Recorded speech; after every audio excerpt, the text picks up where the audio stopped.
everyone, and welcome to another Scots Whay Hae podcast. And today I'm joined by writer Jenny Lecoat to talk about her latest novel, Beyond Summerland, which is out, published on the Polygon imprint of Birlinn Books. Hello, Jenny. Hello, Alistair. How are you doing? Nice to be here. I'm very well. Thank you for joining us. How would you describe Beyond Summerland to people? Well, it's a tricky book to explain, actually, because it doesn't fall into a lot of the obvious categories. It's got a kind of a thriller aspect to it. People have said it's a real page turner. I hope that's the case. But I wouldn't class it as a thriller. It's historical fiction in the sense that it's set just after the Second World War in Jersey. But this one is based on a true situation rather than a true story. Right. And there is a romance in it, but it's not really a romance either. It's really more about female friendship. And there's a lot of themes, I guess, about coming to terms with trauma and moving on and civil unrest to a degree, people being against each other in a small community, which I think is quite relevant today, probably more than it has been for a while. So, yeah, it's a combination, I think. Yeah, I think that's a great way of describing it, because in some ways it has got something for everyone. If you want your kind of wartime thriller or just post-war thriller, it's got that aspect to it. It has got a romantic aspect. It's got a beautiful friendship, actually, which unfolds. But if you really want to dig in there, as you say, the parallels to the present day, certainly as I was reading it, are quite marked. And I think that's what the best historical fiction does. I think it kind of speaks to the kind of reader today and what's going on around them. But why did you want to write about this time and place in particular? Well, there's a couple of things, really. One of which is that I've got a personal history with Jersey. I was born there and brought up there, and my parents were brought up as kids during the occupation of Jersey. For those who don't know, the Channel Islands were occupied by the Nazis during the Second World War. They were the only British territory that was occupied.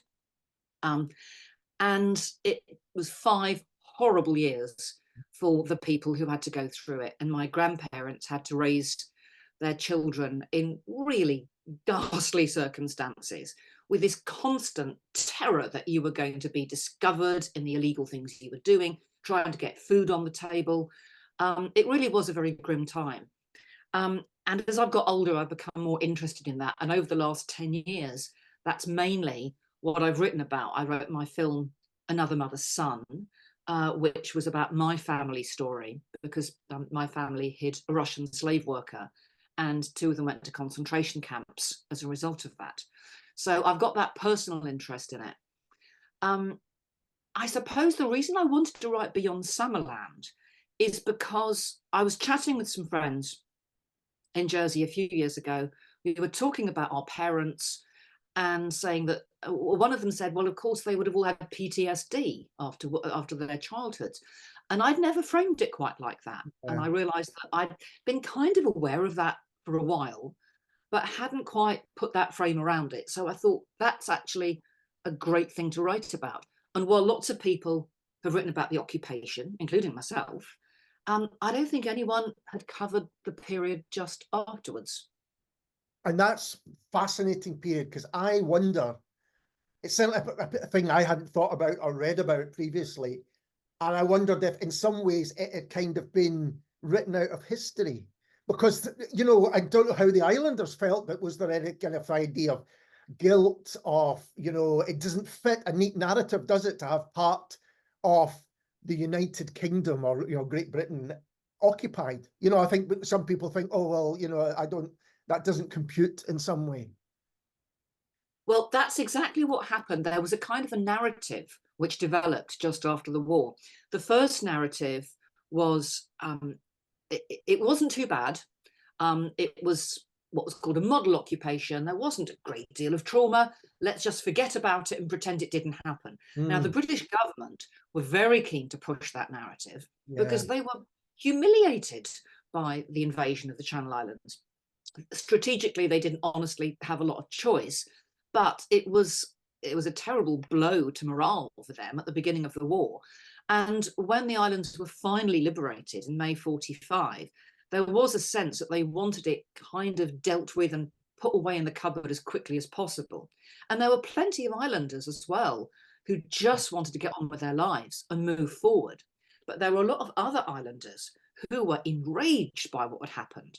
I mean, there were people like my family who had to wait a year to find out that my great aunt Louisa was never coming home from Ravensbrück. It was a year before they found out. There were lots of other people who had had families deported, loved ones that they didn't know if they were going to see again. And even for the ones who came back, they saw the trauma of what they'd gone through, and they wanted to revenge somehow. They wanted to, that anger had to go somewhere. Yeah. And in a lot of cases, of course, it went towards the people who had betrayed those people, because obviously, as in all of Europe, that did happen in the islands. So I think there was there was that narrative. Then there was another narrative that developed later on, which said, oh, it was a terrible occupation, but the islanders were awful and they all collaborated and they all betrayed each other. Neither of these things is true. It was a mixed picture. It's always a mixed picture.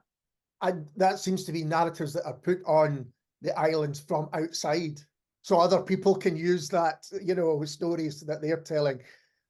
Now, you mentioned kind of PTSD, and I think that's very interesting in terms of where you spoke to members of your family about that time. I know I had members of my family who fought in the war and would never speak about it. You know, if you even tried to broach it, it was just shut down almost immediately, which I'm guessing that was part of it, was that, you know, it was so traumatic that they just couldn't deal with it.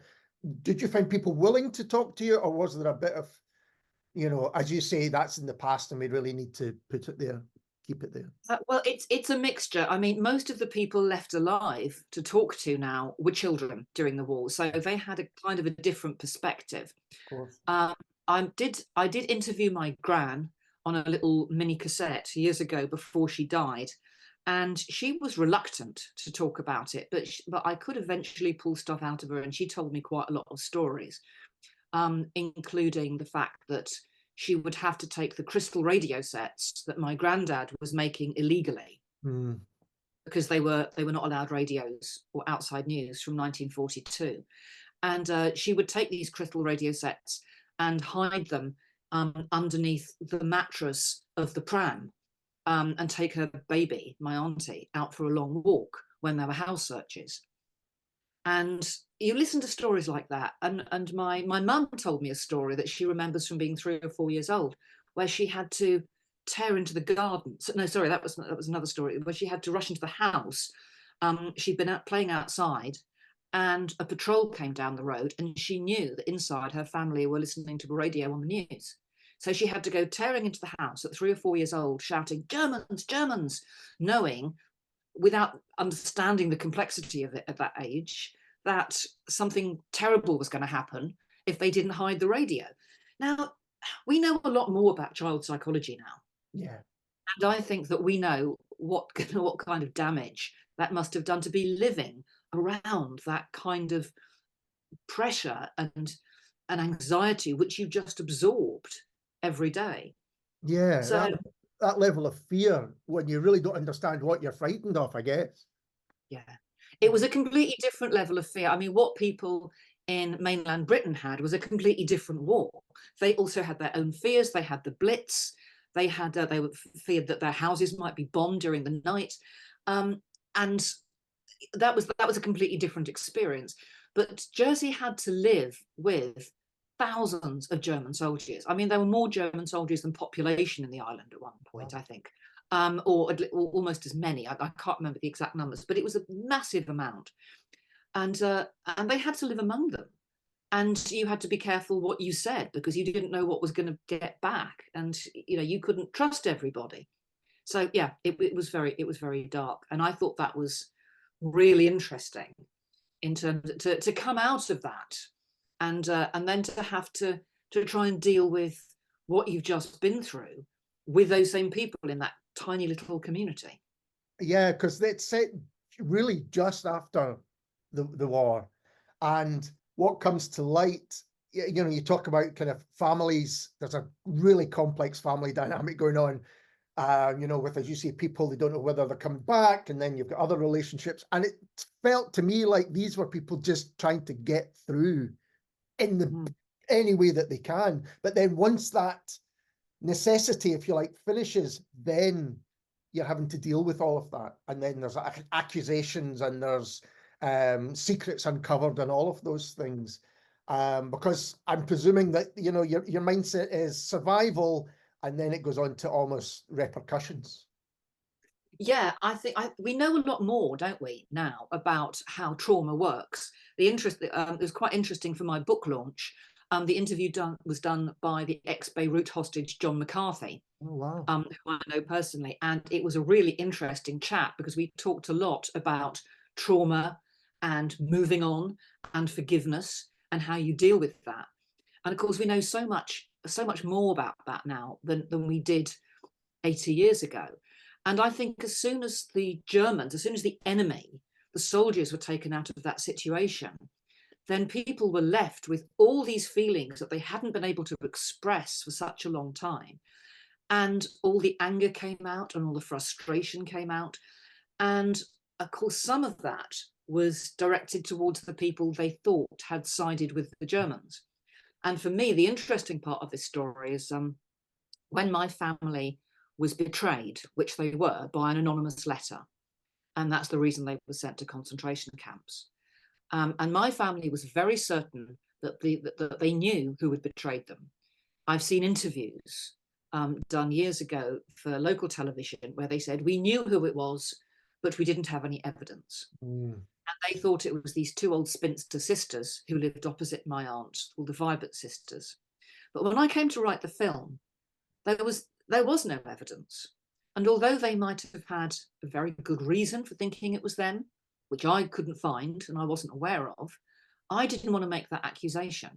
What started me thinking during lockdown, when I first started writing this story, and we had plenty of time to think about stuff like this, I was thinking, well, they can't have been the only ones, because supposing it wasn't them, supposing they had not done it, these two old ladies were ostracized for the rest of their lives in Jersey. They couldn't shop at the local shops. They couldn't go out. They were ignored by their neighbours. If something happened to them, they would get no help from their community. Maybe that's what they deserved, but maybe it wasn't. Nobody knows. And I thought, well, they can't be the only people like that. So I got into the whole idea of people's rage. And of course, the other thing that was going on at that time was Brexit and Trump and people taking sides and digging in because of personal issues and anger that they had. And I find it's really interesting when people dig in to a belief that they have to hang on to emotionally, because to let go of it means their whole world collapses. And we're seeing a lot of that at the moment in the world. And that's kind of what this story is about, a family who, for their own personal reasons, have to hang on to certain beliefs. Yeah, it's interesting you say that, because I was reading Beyond Summerland when riots were happening in Britain, and there are scenes in the novel which are kind of similar. Yeah, I mean, that's sort of exactly what I was getting at, without wanting to sort of be on the nose political about it. But there are certain human truths that just go across the centuries.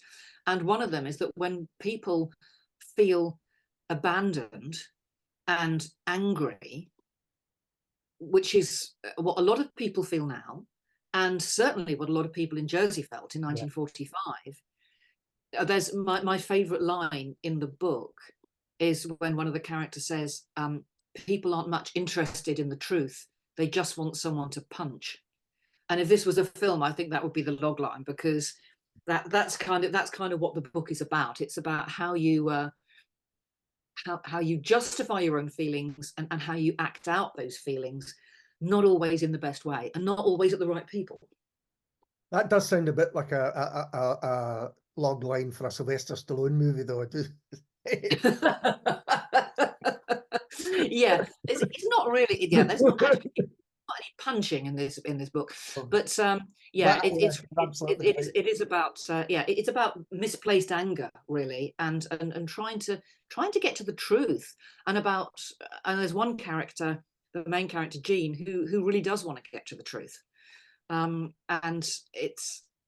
but she's fighting her way through, you know, a very thick forest to try and get to that truth.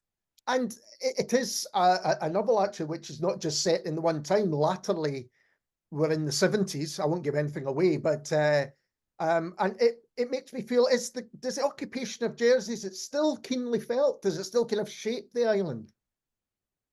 Well, it certainly physically shapes it. I don't know if you've been to the island, but it's covered in fortifications still. As a kid, I vividly remember taking my little bit of chalk and drawing out a little hopscotch graph and playing hopscotch on what I now realise was the top of a gun emplacement. Mm. Now, if there's any greater metaphor for, you know, for time moving forward, I don't know what it is. If you travel around the coast, you can see the big, the gun towers, the tops of the bunkers, and it's all still there. And of course, there is an amazing museum as well, the Jersey War Tunnels, which takes you through that entire history. I guess the people who lived through it now are largely gone. Yeah. There's very few now that actually lived through it, although there was one or two I was lucky enough to interview for my film by going back about 12 years. And those people were very elderly, but their memories were still very sharp about that time, and they could still talk to you. But now it's getting quite hard. You're more dependent now on the children of survivors and what people have been taught. And of course, you do get that kind of whispering effect after a while, where the stories can become distorted. Yeah. So then you're reliant on books and academics to tell you exactly what happened at that point. I'm wondering if the sense of maybe abandonment from mainland Britain, or even just sense of separation, was strengthened by that. You know, like they think, well, you become more Jersey than maybe Great Britain because of there was a sense of perhaps abandonment, or just, as I say, separation from the mainland. Well, I think islands always have that kind of mentality anyway. Bear in mind, the Channel Islands are a crown dependency. Yeah. They're part of Great Britain, but they're not part of the United Kingdom. Mm-hmm. They have their own little parliament, the states, as does Guernsey, like the Isle of Man. And although they have a lot of British laws and they try to align with British laws, they don't always. Yeah. They're allowed to go off and do their own thing if they want to. They have their own arrangements with Europe, for example. So there's always been that independence for many, many years, for hundreds of years. Yeah. And I think something like the occupation probably really underscores that and makes you and made people realize that. I think some people did feel abandoned. I think a lot of people understood there was enormous loyalty to the British government and to the king during the war. But I think some people would have felt resentful, yes, certainly, and felt that. I think the most difficult period was 1944, when the invading forces of the Allied land invasion began, and basically went past the islands, went round them and invaded France. Now, in a military sense, that made perfect sense, because Hitler had gone to enormous trouble to fortify those islands. The Atlantic Wall was very, very powerful, and the Allies would have lost huge resources and huge amounts of men had they tried to attack those first. What they wanted to do was to drive the Germans back from the edge of the continent and then come back. But it took another year. And that's what I think probably nobody anticipated. So the islanders, seeing these planes flying over in June 44, were on the edge of thinking, we're going to be rescued, and then had almost another year of near starvation, being cut off from everybody, and really not knowing what was going to happen. That was the worst time of the war for them. Yeah, because that idea of kind of almost hope, but then realizing it's not coming anytime soon, or you don't know when it's coming, if it is, I guess. Yeah. I was thinking about writing about islands or anywhere that's kind of remote. There's a special dynamic. There's something. Do you find there's something attractive about writing those sort of contained communities, because it seems to me that everyone kind of knows each other's business or thinks they know each other's business, and almost no one forgets. Is there something appealing about that? Oh yeah, absolutely, because you've got that containment that you need for every story. I used to work on soap operas, and and on a show like EastEnders, you'll notice that almost nobody has friends outside of the square. Nobody, nobody has, and family will arrive one by one very slowly and live in the square, but nobody goes anywhere else. Nobody ever moves away. That's because for any drama, you need containment. So when that containment is provided for you by geography, it makes it easier. It will be you could obviously write an interesting story about the end of the war in London, but it would be a very different kind of story. And when you're writing about Jersey, the kind of coincidences that you don't want to exploit as a writer, you try to avoid.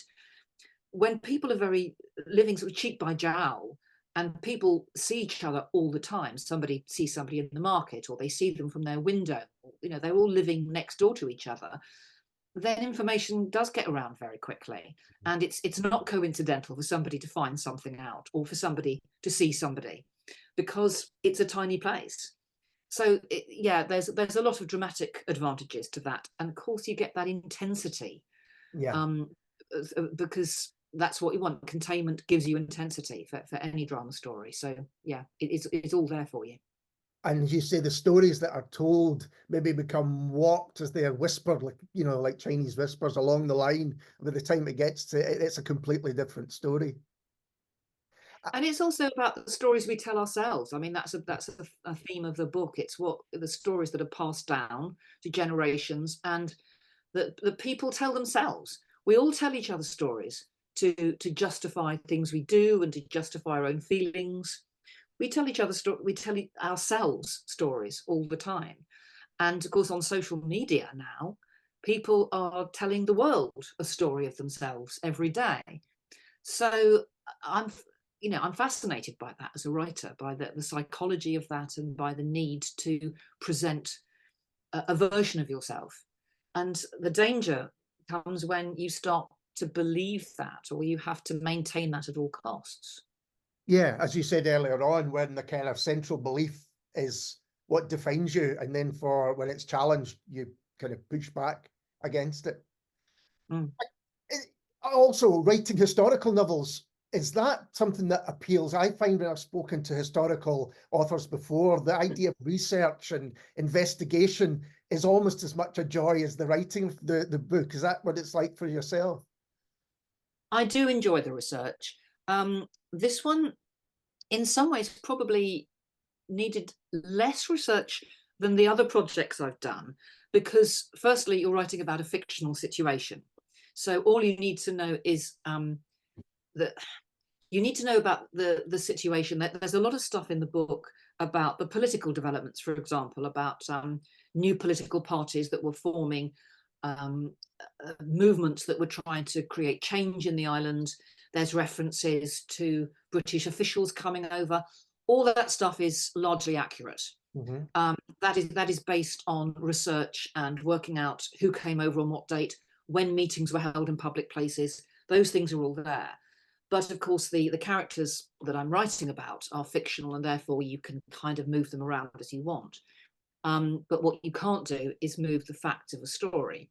Yeah. So, move of history rather. So you can't, for example, decide that it would be more convenient for you if the D-Day landings happened in July.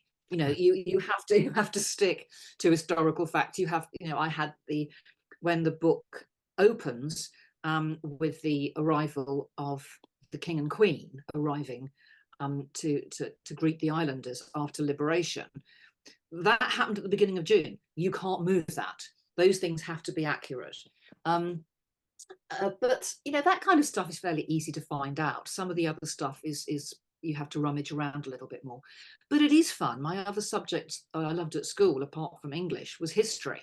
Yeah. So to go back and read historical documents and dig around, and there's the Jersey archives are a fantastic resource for certain things. I've used those in the past a great deal. And yeah, I do enjoy it, because that sometimes you just get little details which will take you off on to a different place. Other times you'll find details and go, oh no, I've got to do all this again now, because obviously I've gone completely the wrong way on this. But because I've been writing about the occupation for something like 12 years now, fairly consistently, you start to acquire a bank of information. And I have a whole shelf up here in my office of books that I can refer to. So if I need to look something up, I can normally find it. I think the opposite approach to that is, I saw Ridley Scott in a press conference about his Napoleon film, and someone challenged him about some of the history of it. He said, "Were you there?" Well, if you weren't there, how do you know what happened? Which I thought was a kind of unique take in it. You're too Well, sensitive. I've heard that. Sorry, I've heard that a lot though from younger people, which is, it's a kind of a worrying thing amongst certain, obviously not all young people, but some, saying, "Well, you can't expect me to know that because I wasn't alive." Yeah. And you think, what's that got to do with the price of fish? I mean, you can look things up, you can read, there's plenty of information available. Yeah, I mean, that sort of attitude frightens me a bit. Yeah, I agree. And of course, you can look things up more easily now than you ever could before. But I've heard that about certain things. Well, it was before I was born. I think, well, it's Yeah. And the two central characters are just fantastic, really memorable. Are they based on real people, or if not, how do you approach writing your kind of characters? I never write about real people. I find that I never set out going, aha, this will be about this person, Jane, who I will, Mary, who I knew years ago. It doesn't work like that. At least not for me. What happens is I start with a sort of a sense of the person. And I always plot very carefully because I have to know where I'm going with the story. But as I move through the writing itself, the characters just tend to morph and they tend to develop. And there will be things which the story demands of them. You think, well, actually, if this person was a bit like that, that would be quite useful because that would push her in a certain way. But then I don't want to make it too, you don't want it to be too that way. You don't want to be too difficult. You don't want to be too confrontational. You have to think about the sympathetic nature. My concern when I was writing Jean, the main character, was I wanted her to have a journey, because coming from screen, that's the most important thing for me in a story, is the character has to have a trajectory that goes through the story, and you have to see some personal development. So Jean has to do a lot of growing up in the course of this story, and the person who she grows up with and who teaches her most is kind of the least likely person. Yeah. But no, I never base it on real people. What's interesting sometimes is you look back on what you've written, and subconsciously aspects of people or relationships that you've had in your own life have leaked into that story without you being aware of it. And it's only when you look back you think, oh, there's a bit of that friendship or that relationship or that I didn't know that when I was putting it together. So it's funny how the mind works when you're writing. But I suppose, yeah, there's a little bit of me probably in both of the main female characters, I think, but neither of them are exactly me. And there's lots of people I know in them probably as well. I think their relationship, it's so lovely because there are lots of other relationships in the novel, but that friendship, that, as you say, is how Jean becomes an adult. I think that's true for many of us. You have your family, but really it's through your friendships that you become the person you are, or at least in no small part that's the case.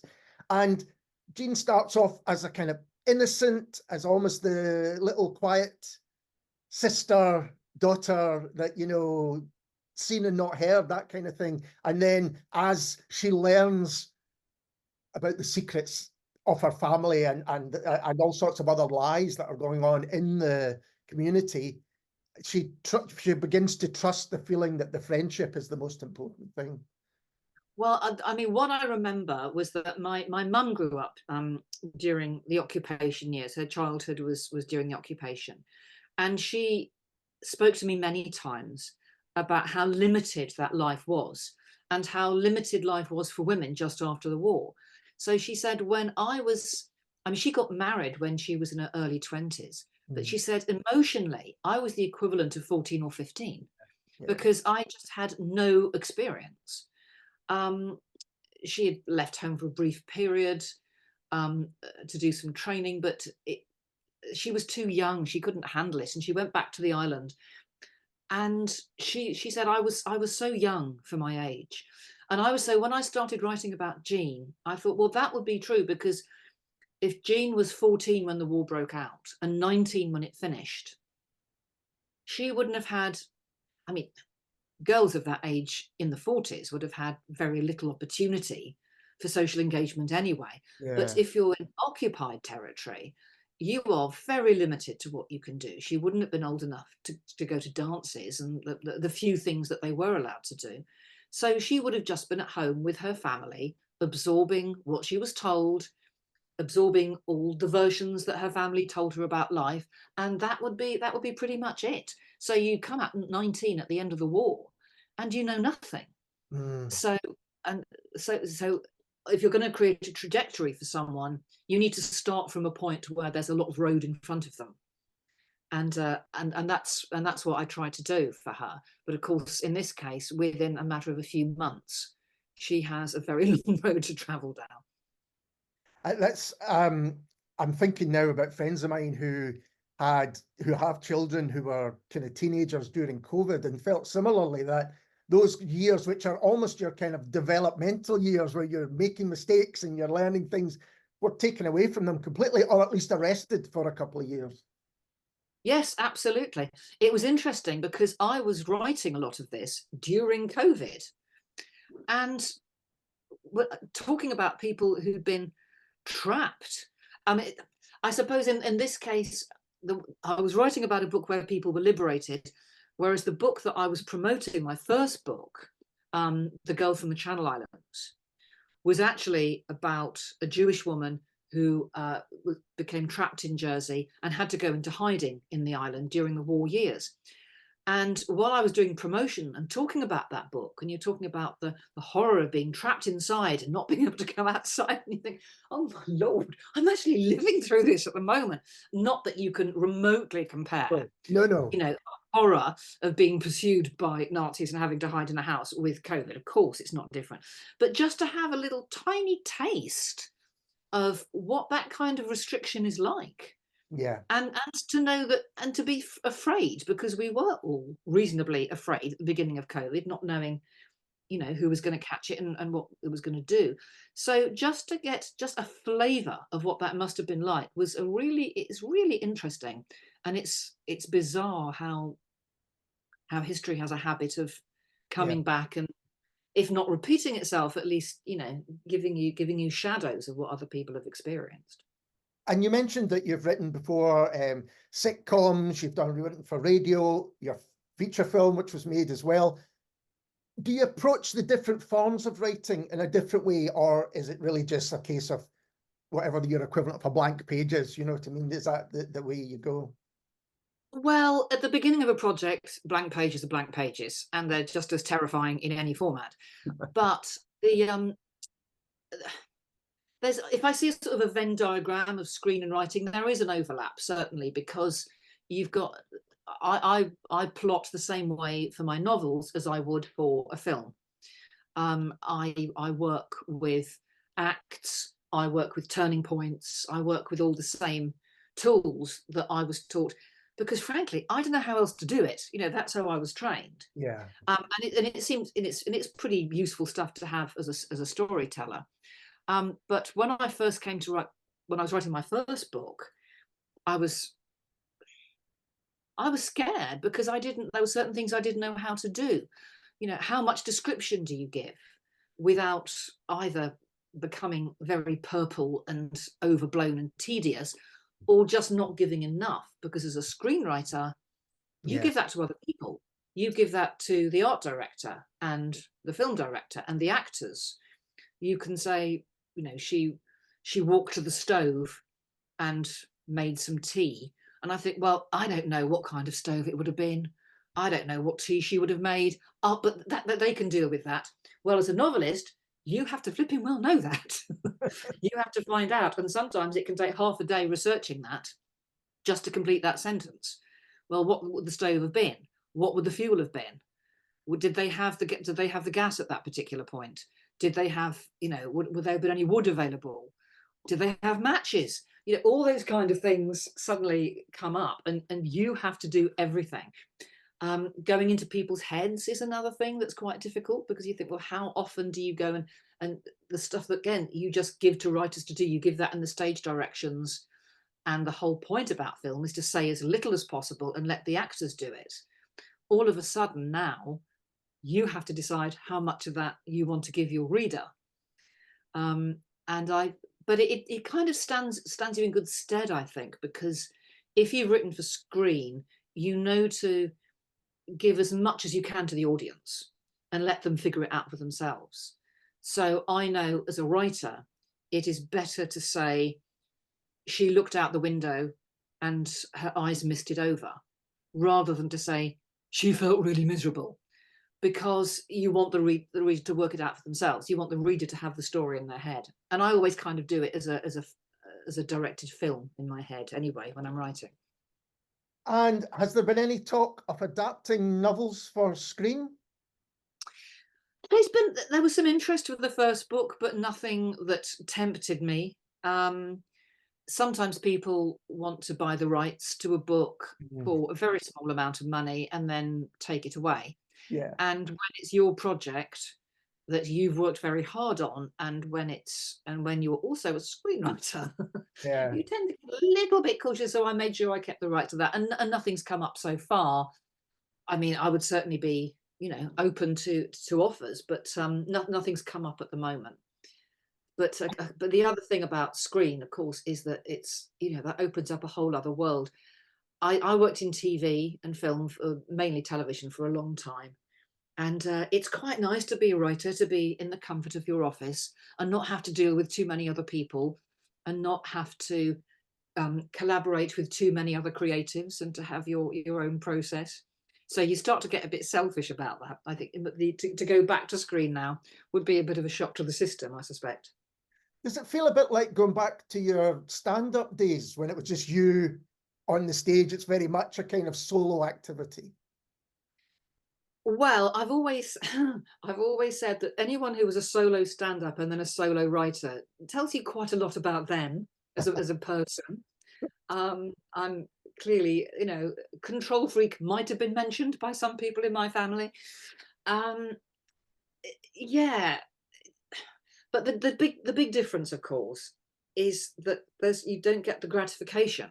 Yeah. As a stand-up, you get instant gratification. You can write something that day, try it out in front of an audience that night, and either it works or it doesn't, or it works a little bit, and you can develop it, and over several gigs you'll hone that, and you're completely in control of that, and you get a reaction immediately.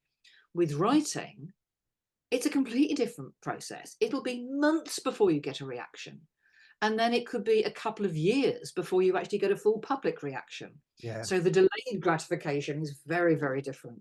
And of course, you're not sitting next to somebody while they're reading it.